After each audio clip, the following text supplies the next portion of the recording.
നമസ്കാരം. കേരളത്തിൽ ഏറ്റവും കൂടുതൽ റിപ്പോർട്ട് ചെയ്യുന്നത് എൻഫോഴ്സ്മെൻറ്റ് ഓഫീസർ ഫ്രോഡ് എന്ന സാമ്പത്തിക തട്ടിപ്പാണെന്ന് കേരള പോലീസ് മുന്നറിയിപ്പ് നൽകുന്നു. നിങ്ങളുടെ പേരിൽ ഒരു കൊറിയർ ഉണ്ടെന്നും അതിൽ പണം, സിം കാർഡ്, വ്യാജ ആധാർ കാർഡുകൾ, മയക്കുമരുന്ന് എന്നിവ അടങ്ങിയിട്ടുണ്ടെന്നുമായിരിക്കും വിളിക്കുമ്പോൾ അറിയിക്കുക. നിങ്ങളുടെ പേരിൽ നിങ്ങളുടെ ആധാർ കാർഡും ബാങ്ക് വിവരങ്ങളും ഉപയോഗിച്ച് കൊറിയർ ബുക്ക് ചെയ്തു എന്ന പേരിലും തട്ടിപ്പ് നടത്താറുണ്ട്. നിങ്ങളുടെ ആധാർ നമ്പറും ബാങ്ക് അക്കൗണ്ട് വിവരങ്ങളും നിങ്ങളോട് തന്നെ തട്ടിപ്പുകാരൻ പറഞ്ഞു തരുന്നു.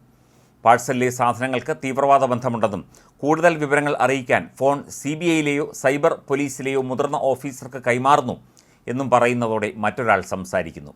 പാഴ്സലിനുള്ളിൽ MDMAയും പാസ്പോർട്ടും നിരവധി ആധാർ കാർഡുകളും ഒക്കെയുണ്ടെന്നും നിങ്ങൾ തീവ്രവാദികളെ സഹായിക്കുന്നു എന്നും അയാൾ പറയുന്നു. വിശ്വസിപ്പിക്കുന്നതിനായി പോലീസ് ഓഫീസർ എന്ന് തെളിയിക്കുന്ന വ്യാജ ID കാർഡ്, പരാതിയുമായി ബന്ധമുണ്ടെന്ന് തെളിയിക്കുന്ന വ്യാജരേഖകൾ തുടങ്ങിയവ നിങ്ങൾക്ക് അയച്ചു തരുന്നു. ID കാർഡ് വിവരങ്ങൾ വെബ്സൈറ്റ് മുഖേന പരിശോധിച്ച് ഉറപ്പുവരുത്താനും ആവശ്യപ്പെടുന്നു. മുതിർന്ന പോലീസ് ഓഫീസറുടെ യൂണിഫോം ധരിച്ചയാൾ വീഡിയോ കോളിൽ വന്നായിരിക്കും ഈ ആവശ്യങ്ങൾ ഉന്നയിക്കുക. തുടർന്ന് നിങ്ങളുടെ സമ്പാദ്യ വിവരങ്ങൾ നൽകാൻ പോലീസ് ഓഫീസർ എന്ന വ്യാജേന തട്ടിപ്പുകാരൻ ആവശ്യപ്പെടുന്നു. നിങ്ങളുടെ സാമ്പത്തിക സ്ഥിതി മനസ്സിലാക്കുന്ന വ്യാജ ഓഫീസർ സമ്പാദ്യം മുഴുവൻ ഫിനാൻസ് വകുപ്പിൻ്റെ സോഫ്റ്റ്വെയർ ഉപയോഗിച്ചുള്ള പരിശോധനയ്ക്കായി അയച്ചു നൽകണമെന്ന് നിങ്ങളോട് ആവശ്യപ്പെടുന്നു. നിങ്ങളെ വെർച്വൽ അറസ്റ്റ് ചെയ്തിരിക്കുകയാണെന്നും എങ്ങോട്ടും പോകരുതെന്നും തട്ടിപ്പുകാർ ആവശ്യപ്പെടുന്നു. ഭീഷണി വിശ്വസിച്ച് അവർ അയച്ചു നൽകുന്ന ബാങ്ക് അക്കൗണ്ടിലേക്ക് നിങ്ങൾ സമ്പാദ്യ വിവരങ്ങൾ മുഴുവൻ കൈമാറുന്നു.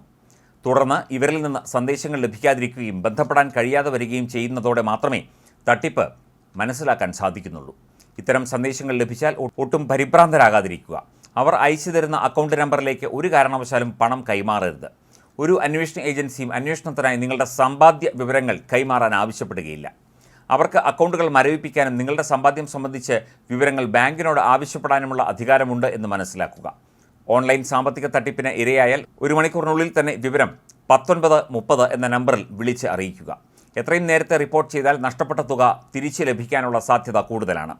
www.cybercrime.gov.in എന്ന വെബ്സൈറ്റിലും നിങ്ങൾക്ക് പരാതി രജിസ്റ്റർ ചെയ്യാവുന്നതാണ്.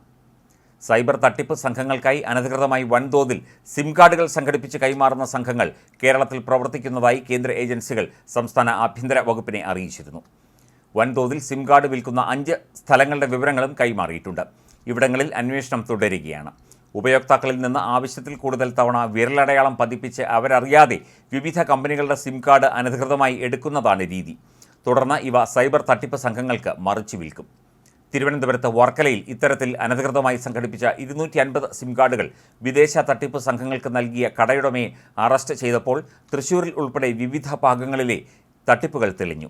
13 മലയാളികൾ ചേർന്ന് കംബോഡിയയിൽ നടത്തുന്ന തട്ടിപ്പ് സംഘത്തിനാണ് ഈ മൊബൈൽ നമ്പറുകൾ നൽകിയത് എന്നും കണ്ടെത്തി. സംഘത്തിൽ ഉൾപ്പെട്ട വർക്കല സ്വദേശിയെ കംബോഡിയയിൽ നിന്ന് തന്ത്രപൂർവ്വം നാട്ടിലെത്തിച്ച് അറസ്റ്റ് ചെയ്തിരുന്നു. ഇല്ലാത്ത പാഴ്സലിൻ്റെ പേര് പറഞ്ഞ് CBIയുടെയും കസ്റ്റംസിൻ്റെയും പേരിൽ വാട്സപ്പ് കോൾ വഴി തട്ടിപ്പ് നടത്തുന്നതായിരുന്നു കംബോഡിയ സംഘത്തിൻ്റെ രീതി. മലപ്പുറത്ത് നിന്ന് 1 കോടി രൂപ തട്ടിയ കേസിൽ കേരള പോലീസ് കർണാടകയിൽ നിന്ന് അറസ്റ്റ് ചെയ്ത പ്രതി രാജ്യത്തെ സൈബർ തട്ടിപ്പ് കേസുകളിലെ നിർണായക കണ്ണിയാണെന്നും കണ്ടെത്തിയിരുന്നു. മൊബൈൽ ഫോൺ സിം കാർഡ് വിൽപ്പനക്കാരനാണ് പ്രതി. ഇയാൾ അനധികൃതമായി സംഘടിപ്പിച്ച ആയിരക്കണക്കിന് സിം കാർഡുകൾ വിദേശത്തെ ഓൺലൈൻ തട്ടിപ്പ് സംഘത്തിന് കൈമാറിയെന്നും കണ്ടെത്തിയിട്ടുണ്ട്. കേരളം ഉൾപ്പെടെ രാജ്യത്തെ വിവിധ ഭാഗങ്ങളിലേക്കും തട്ടിപ്പ് കോളുകൾ വന്നിരുന്നത് ബംഗളൂരുവിൽ ഒരേ പ്രദേശം കേന്ദ്രീകരിച്ചുള്ള നമ്പറുകളിൽ നിന്നായിരുന്നു. തുടർന്നുള്ള അന്വേഷണത്തിലാണ് തട്ടിപ്പിൻ്റെ രീതി കണ്ടെത്തി പ്രതിയെ പിടികൂടിയത്. കേരളത്തിൽ 4 മാസത്തിനിടെ ഓൺലൈൻ തട്ടിപ്പുകളിലൂടെ നഷ്ടമായത് ഏതാണ്ട് 200 കോടി രൂപയോളമാണെന്ന് കേന്ദ്ര ആഭ്യന്തര മന്ത്രാലയത്തിൻ്റെ റിപ്പോർട്ട് പുറത്തു വന്നിരുന്നു. ഇതേ കാലയളവിൽ രാജ്യത്താകെ 6000 കോടിയാണ് സൈബർ തട്ടിപ്പിലൂടെ സാധാരണക്കാർക്ക് നഷ്ടമായത്.